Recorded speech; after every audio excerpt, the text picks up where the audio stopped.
Hello everyone, my name is Fatoumata Sidibe and today I'm coming to you with a PowerPoint presentation because I'd like to use illustrations to explain what our Black cooperative economy or Black cooperative community is about, just to give a gist, and also to explain further using um, using a PowerPoint presentation. Before we get into the video, I'd like to ask everyone, how are you all doing in this pandemic? I hope you're all keeping safe. I hope you're all social distancing, and I hope you're all keeping the faith with the knowledge that things are going to get better and better.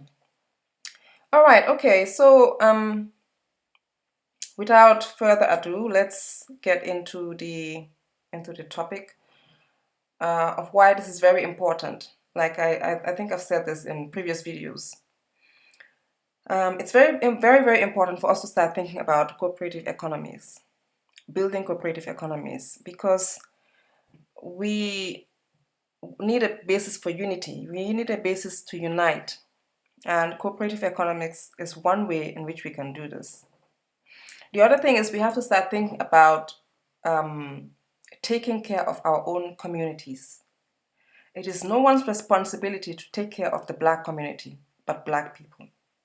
And one very fundamental way in which we can do this is by practicing group economics within the Black community, multiplying our resources, multiplying our talents, making sure that businesses in our community thrive through cooperation, making sure that talents in our community are used in our community, building a community that is going to provide security, like I said before, not just for us, but for our future generations. And the importance of that cannot be underrated, because I feel like in these times more than ever, we need to start thinking about how we are living.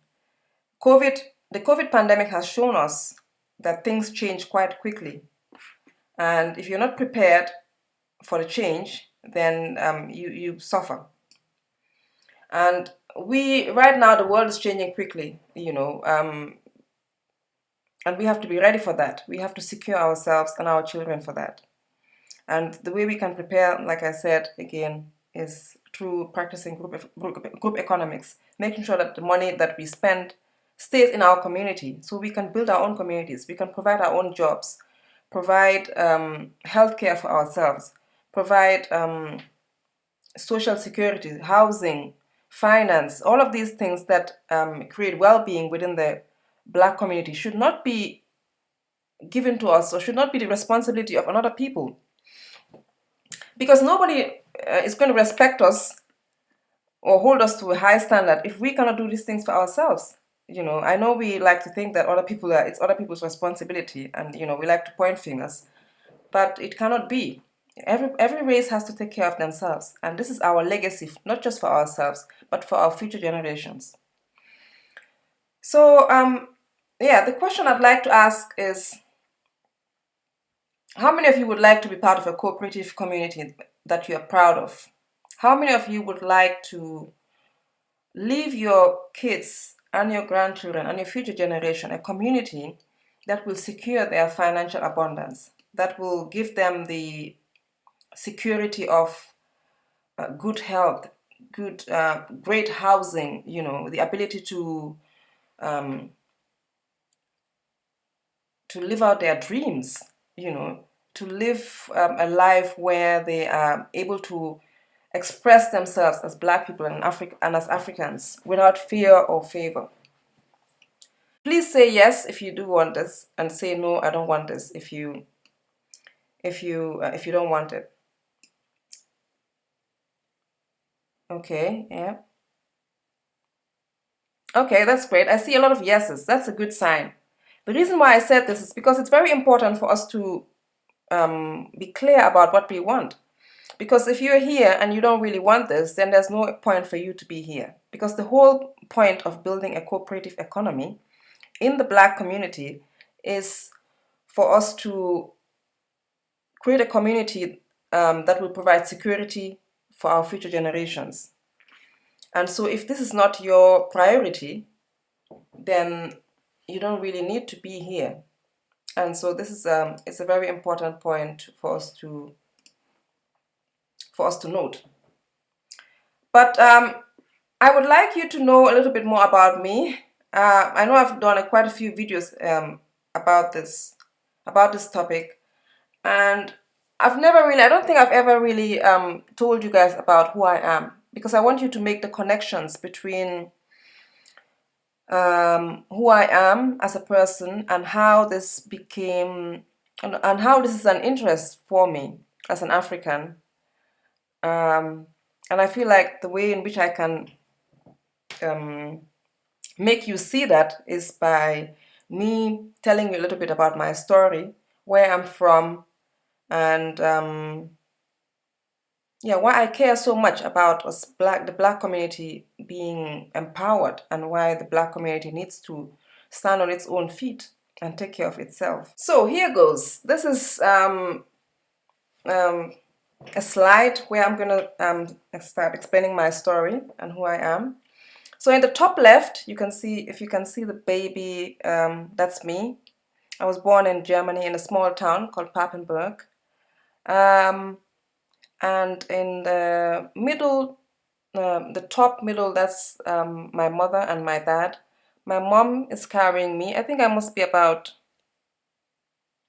maybe 1.5 years or so. And my dad is holding my younger sister. In the top right, that's me again and my mom. And in the bottom left, I'm in the bottom again. I think I must be about 4 years here or so. And the other two pictures at the bottom right, I think I must be about four, so 4 or 5. I'm in school, in primary, not primary, nursery school, maybe primary 1 or so.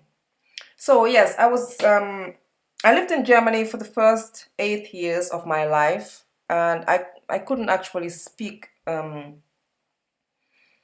any African language. I spoke Deutsch. I didn't have any connection to Africa or the Gambia, where I'm from, because I've never really been there, or when I think I was only there as a baby. And so I didn't really understand what it meant to be an African. I was quite young anyway, so that's to be expected. And so when I was 8 years old, we returned back to the Gambia. And I'm so glad that we did, because I feel like if we didn't return back to the Gambia, I would never have this connection that I have with Africa. I would never really I would never really have known who I am as an African woman. And I'm so thankful for that. Yeah, so that's how I started being a person who was born in another country as an African, and then having to move back to the Gambia, which was a huge change for us, me and my sisters and my brother and my parents as well. So yeah, this is the Gambia. You can see the Gambia in the top left. It's in West Africa. I think the Gambia is the smallest country in Africa, actually. We're only about 1.7 million people. And yeah, so that's where I'm from. And I was raised in Brikama. And this is, it's in the Gambia by the coast. And I was raised in my grandmother's compound. And so you can see us here at the top. It's me again. I must be about maybe 10 years old, or maybe 11, with my two sisters and my brother. My brother's the youngest, and my mother. And this is in our grandmother's compound. And so I learned a lot of things about myself while I was there. I learned a lot of things about being a Gambian girl, being a young Gambian girl. I learned a lot of culture, a lot of traditions, and things like that. And so in the top, the middle, I went to St. Joseph's High School, and then I went to St. Augustine's High School. These are high schools in the Gambia that I've been to. And then after that, I started working. I worked for the government. I worked at the Department of Lands and Surveys, which was part of the local government department. The Department of Lands and Surveys, they were responsible for land, all land matters. They were responsible for, not where, they still are responsible for land valuations, land demarcations, leasing of properties and stuff like and things like that. So that's where I worked. I worked there for quite a few years. And then afterwards, I decided to work for a charity organization. In the Gambia, we call them NGOs. We call them non-governmental organizations. But here we call them charity organizations. And it was called Bafro. It's still Bafro. And I loved this job. I really did. I enjoyed going to the hinterlands. I enjoyed going to the provinces to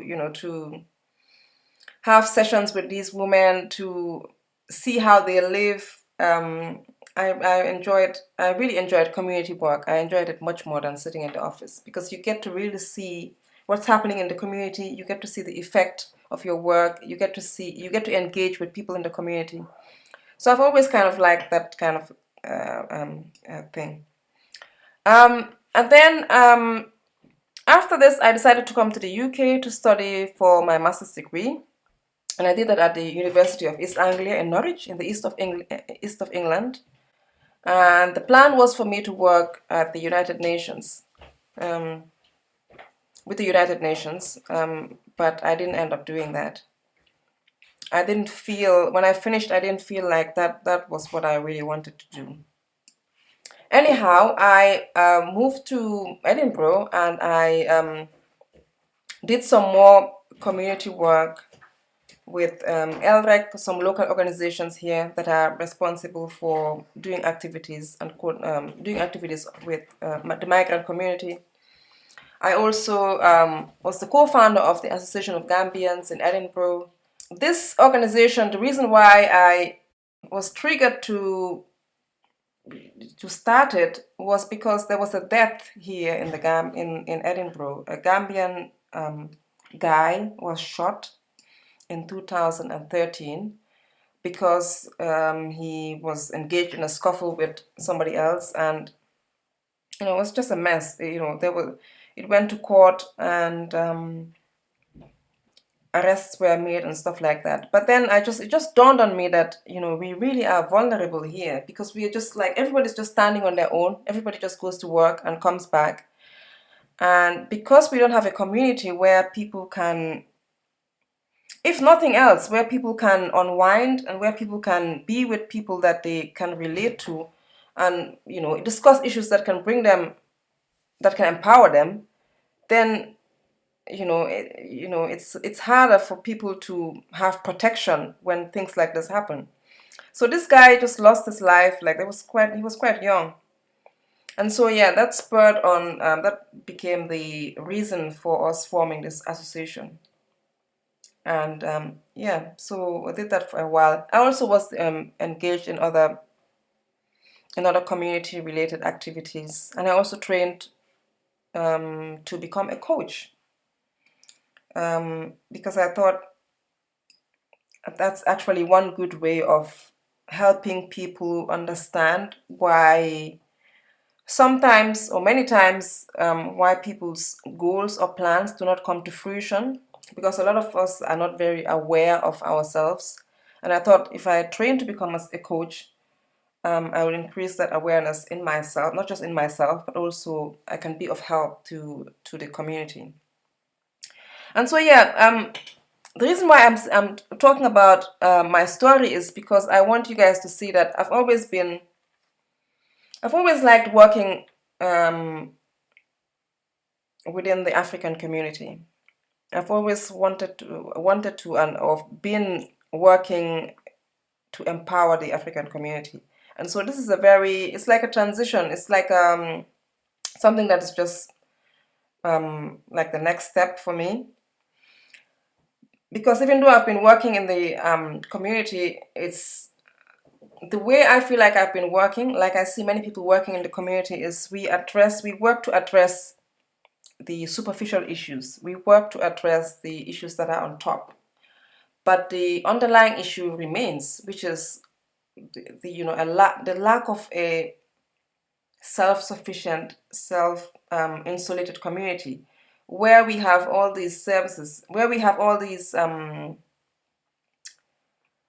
we are providing all these things that provide well-being for us, like for instance, job security, health, financial security, social security. If we had a community where we provide all these things for ourselves, then we wouldn't have all these other problems. The problems of unemployment, we wouldn't have that. We wouldn't have the problems of people not being able to use their skills where they can be fulfilled, because we'll be able to have provisions for that in the community. If you have a skill or you have a talent, it can be used in the community. Someone else is gonna need your talent.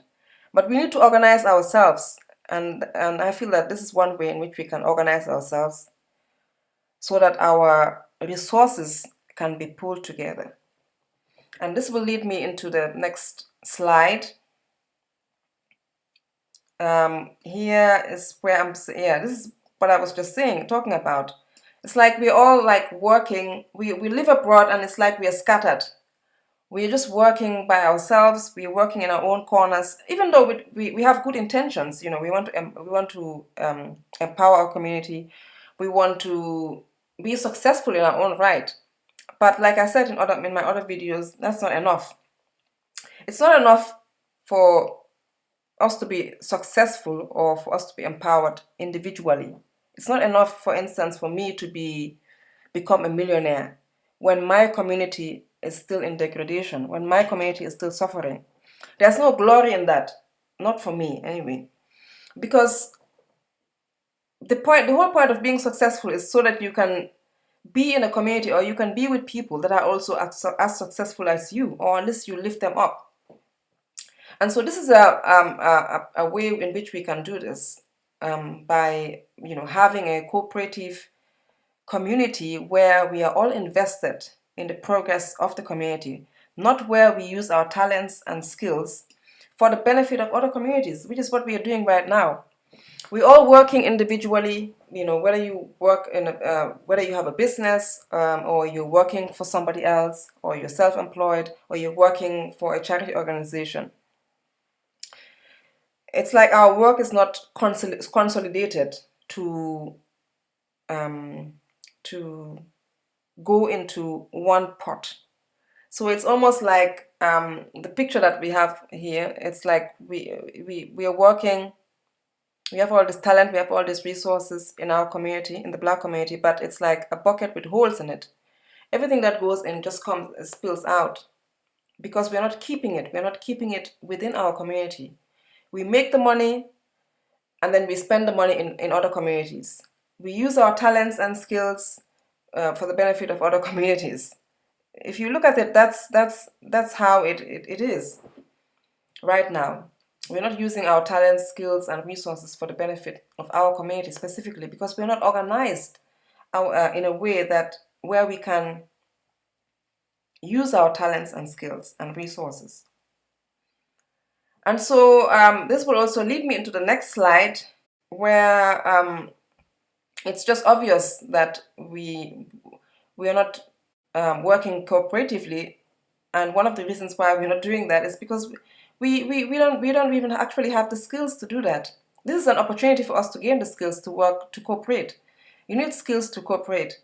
If we are just working independently and thinking that that's enough, we are never going to gain the skills to cooperate. In order for us to cooperate, to work with each other, you need the skills to compromise. You need the skills to understand what another person is saying to you. You need the skills to understand, to empathize with somebody else, another person's viewpoint, to empathize with where another person is coming from. We need the skills to be able to redirect our attention away from ourselves all the time, and away from saying me to we, because we understand that when you succeed, I succeed. When I invest in myself to the point where I invest in you, then the investment it comes back to you. It comes back to me again.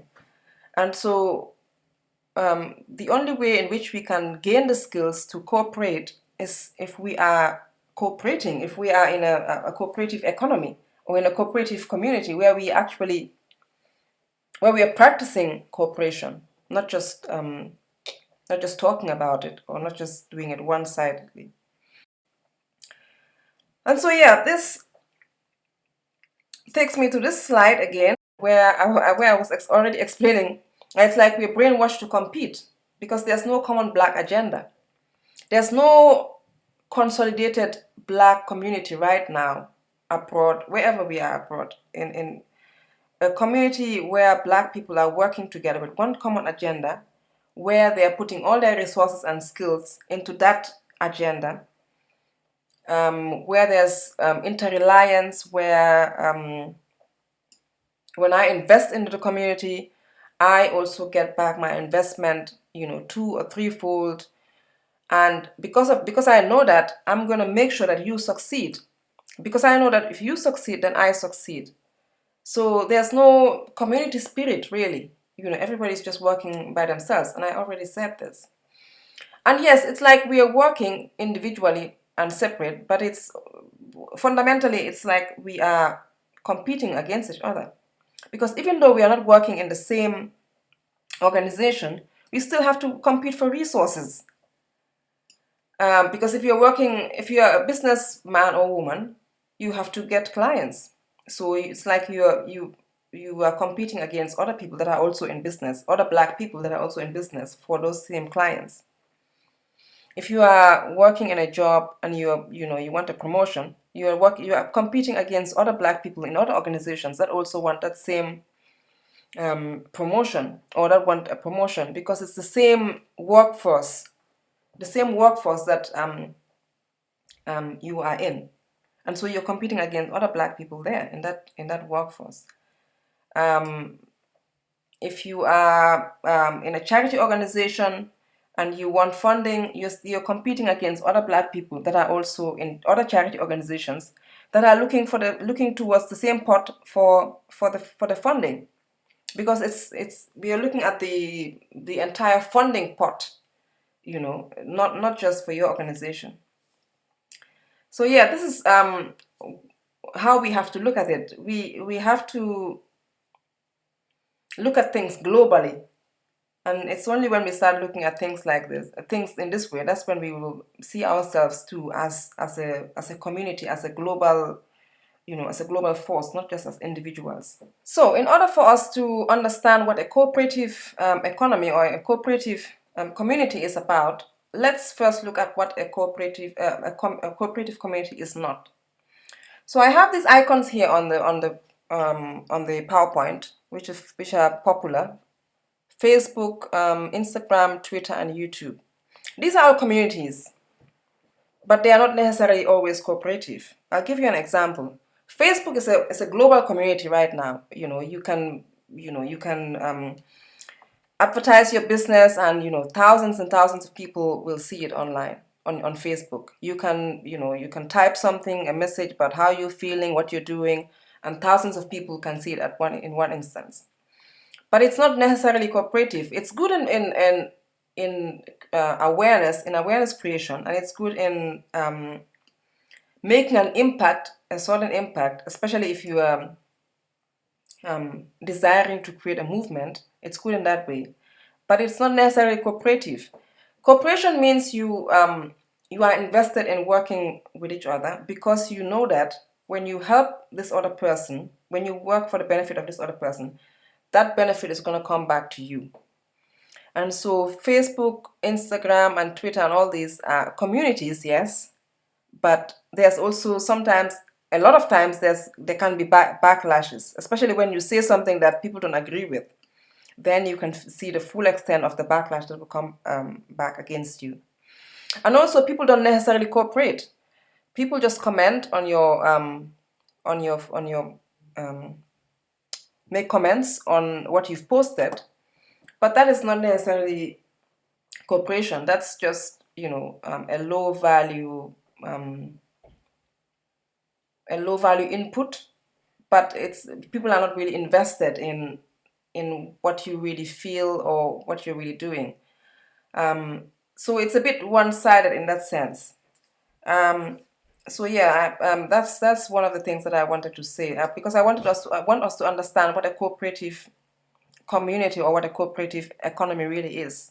It's not just a bunch of people coming together to sit together, or to for one person, one or two people to reap the benefits, or for one or two people to um, be the leaders and have all the benefit. No, everybody is meant to benefit, and the way everybody benefits is by ensuring that everybody is invested. And the way everybody can be invested is when they feel that when they are invested in their the fellow member of the community, when they're invested in that person, that investment is going to bring them also a return. So yeah, what is a cooperative community then? A cooperative community is a group of people who have a common aim and agenda.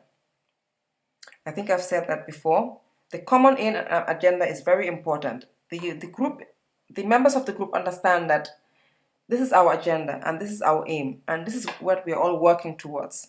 And when we get to that aim and agenda, it will benefit me and it will benefit everybody else. So nobody is mistaken. Everybody knows what the deal is, and everybody is invested in getting to that aim. And the ethos of the cooperative community is cooperation. Cooperation is life force to a cooperative economy or a cooperative community. Without cooperation, it fails. And cooperation in the real sense of the word. So in this case, it's to gain collective success, power, and influence. And they have a culture and a way of doing things, and a way of being that are already established. So it's very important to understand that in a cooperative, there's a set of ethos, and when you join, you have to abide by those ethos. And they are not necessarily physically together. And this is what I mean by this. It doesn't mean that when you say you're in a community, it doesn't mean that you have to be you have to be living in the same area, or you have to, be together all the time. No. Your common aim, your common agenda is what binds you.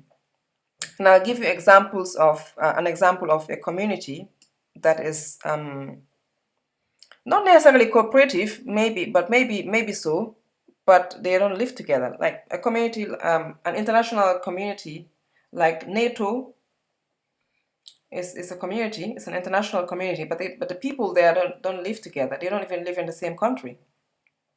But they have a common ethos, they have a common agenda and a common aim. What other communities are there? I think there are many other communities, like the United Nations is also another international community. So yeah, these are all examples of communities that are not necessarily physically together, but they are still communities. So like I've said earlier, in a cooperative community or in a cooperative economy, cooperation is life force to that community. Without cooperation, it collapses. Without cooperation and trust, it cannot go anywhere. And so I've given these two illustrations where you see the goats, I think, trying to eat from the heap of hay. I think quite a few of you have seen this before. But they're pulling. They're tied to each other, but they're pulling apart to go and do their work individually. It's like it's like what we're doing right now. Everybody's working individually. We're not pulling our resources together. And so when they finally find out that, oh, this is not going to work because we are pulling each other apart, we're using too much effort, we're using too much force, and it's against us. They finally figured out that, oh, okay, what if we come together and eat the heap of grass or hay on the left side, and then once we're done with that, we both go again to the heap of grass on the right side. And the other illustration also um, indicates that, where it's people are willing to put themselves forward in a position where they can help other people climb, or other people get what they want, because they know that once those people get what they want, they also will get what they want. And so yeah, that's the whole point. So yeah, the common aim is also another very, very important thing in a cooperative economy or in a cooperative community, because it's the common aim that binds you together. When you understand that this is where we're going and we share this desire, that in itself is, it's the force that keeps you all together. It's the force that keeps you focused. And I've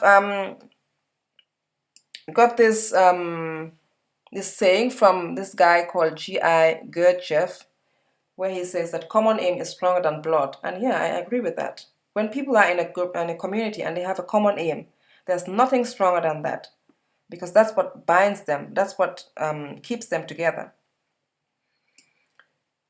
The other thing that a cooperative economy has, or a cooperative community has, is a code of conduct. This is also a very important thing. In a cooperative economy, there are ethics and there's a way of doing things. And when you join the cooperative economy, you have to abide by those by that code of conduct. And this is to say that there's a way of being, there's a way of relating to each other. And in simple terms, it's saying when I join this, when we join this cooperative economy, this is how we treat each other. We don't lie to each other. We don't talk about each other. We help each other in this way. We help each other in that way. This is the ethos by which we are existing in this community. And if anyone doesn't abide by this ethos, then there are penalties for that, because it's also the code of conduct, the way people relate to each other in the community, is what determines the strength of the community. People cannot just come and behave anyway, in any type of way, because that threatens the security of the community. And so therefore there have to be penalties.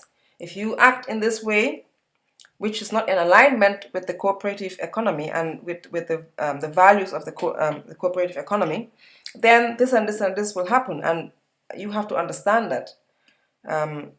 So yeah, this is also one of the things that exist in a cooperative economy. So in our cooperative economy, like I said before, our cooperative black economy survives on cooperation, reciprocity, and multiplication. So when you're joining, you have to try and understand as much as possible what the aim of our cooperative black economy is, and know whether it fits your aim or not. Know whether the agenda or the aim of our cooperative black economy aligns with your aim. And it's important for you to know this, because if you're joining just because joining, it's not going to be possible, because first of all, we're not going to accept that. That's number one. And it's important for you to, it's only fair actually. It's fair to the community, and it's also fair to you. And also having the understanding that you're not just joining because you're black. You are joining because you are bringing certain things to the community and to the economy, and also the community is bringing certain things to you. And you have to determine whether that's a good fit for you. So this is why we are very, very careful of bringing just anybody on board. We have to really know who you are, what your values are, and whether you're a good fit for this community. And you also have to determine that. So yeah, so this is very important. It's very important for you to understand the aim of our cooperative economy. And one way in which you can do this is to introduce yourself to the community. And the way you can do this is to let us know what you can offer the community. besides the bare minimum. The bare minimum, we're going to let you know that. We're going to let you know what that is. And you have to determine whether you are a good fit from that knowledge. But you can also, once you come into the community, you can also let us know what are some of the things that you have. What are some of the talents and skills that you have that you can offer the members of the community? If you have a talent or a skill, be assured that somebody needs it in our community. And that's the whole point. The whole point is for Black people to have a community where their talents and resources and skills are put into the same pot for the benefit of the community. And so, yeah, this is one way in which you can introduce yourself. That's very good. It's very, very good. Important for you to be aware of this.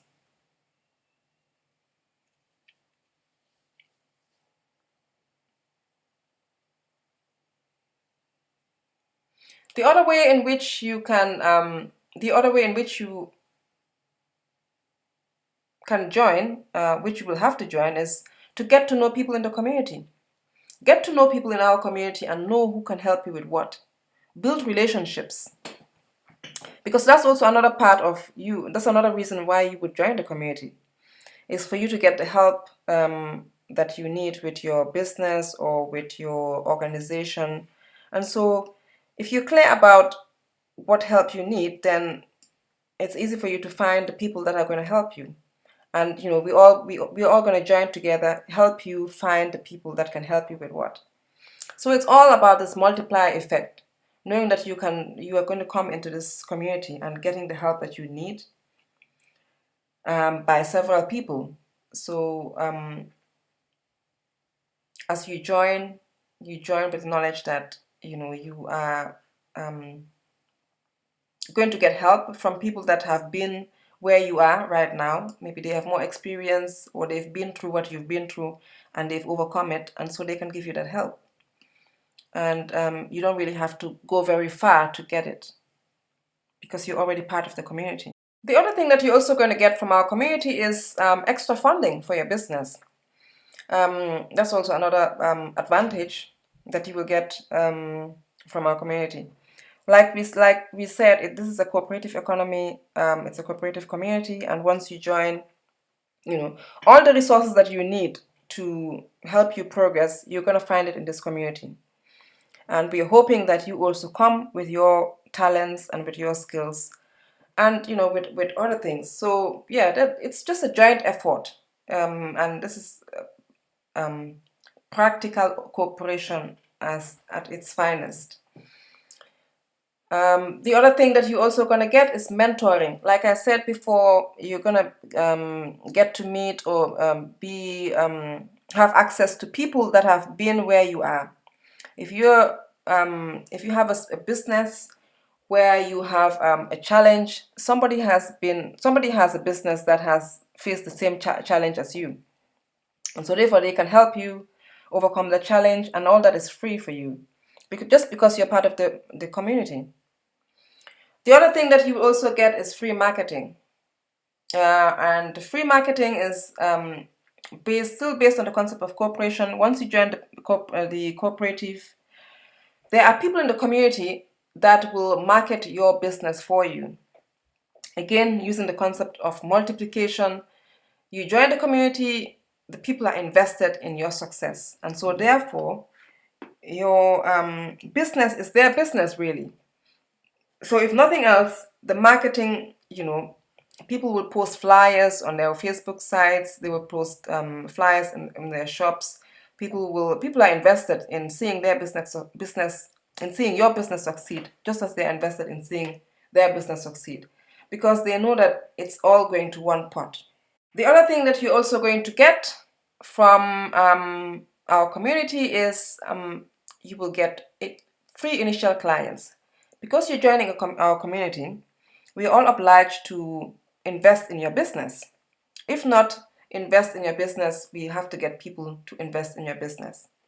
So in that way, we are also helping you stay on your feet, just as you're going to help us stay on our feet. So yeah, it's everything is based on cooperation and based on reciprocity. If you want to learn more about this,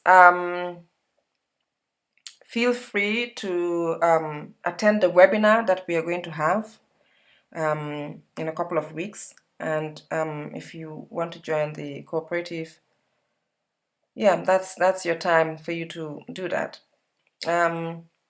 Yeah, so this is the last slide. I will provide the link for the webinar in the description box. And before you get off, please sign in so that you can learn more. It's a free webinar, and you're going to learn more about our cooperative and learn more about what happens in our cooperative, and also learn more about what are some of the things that you're going to get. Like I just gave you the gist of some of those things. This video will be online for you for a couple of days, and after that I'm going to take it off. So thank you very much for watching.